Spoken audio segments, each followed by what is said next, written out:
পায়েস খেতে তো আমরা সবাই খুব ভালোবাসি, তবে একবার এইভাবে সাবুদানার পায়েস বানিয়ে দেখো, এটাও না খেতে ভীষণ ভালো হয়। আর যে কোনো উপোসের দিনের জন্য এই সাবুদানার পায়েস কিন্তু একটা পারফেক্ট রেসিপি।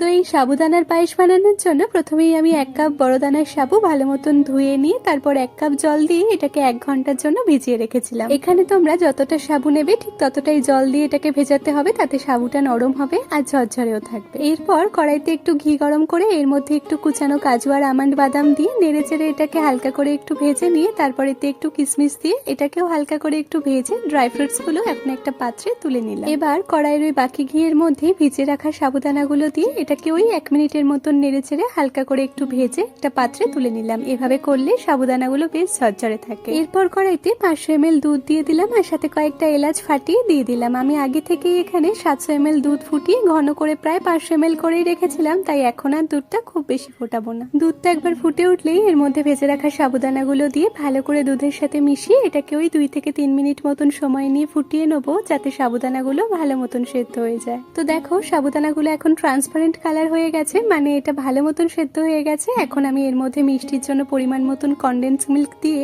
খুব ভালো মতন মিশিয়ে নিলাম। তবে তোমরা চাইলে এখানে কনডেন্স মিল্কের বদলে চিনিও দিতে পারো, তবে চিনি ব্যবহার করলে এতে 3 থেকে 4 চামচ মতন গুঁড়ো দুধ দিও, তাতে পায়েসের স্বাদ খুব ভালো হবে। তো এখন আমি এটাকে আরো 1 মিনিট মতন ফুটিয়ে নিয়ে সবশেষে ভেজে রাখা ড্রাই ফ্রুটস গুলো দিয়ে খুব ভালো মতন মিশিয়ে নামিয়ে নিলাম। আর এই পায়েসটা ঠান্ডা হয়ে গেলে বেশ ঘন হয়ে যাবে, তাই ফুটিয়ে খুব বেশি ঘন করার দরকার নেই, একটু পাতলা থাকতে থাকতেই নামিয়ে নিতে হবে। তো ব্যাস, তাহলেই দেখো তৈরি হয়ে গেল আমাদের সাবুর পায়েস। এবার চাইলে এটা গরম গরম সার্ভ করতে পারো, তবে আমার মতে এই পায়েসটা ঠান্ডা ঠান্ডা খেতে বেশি ভালো লাগে।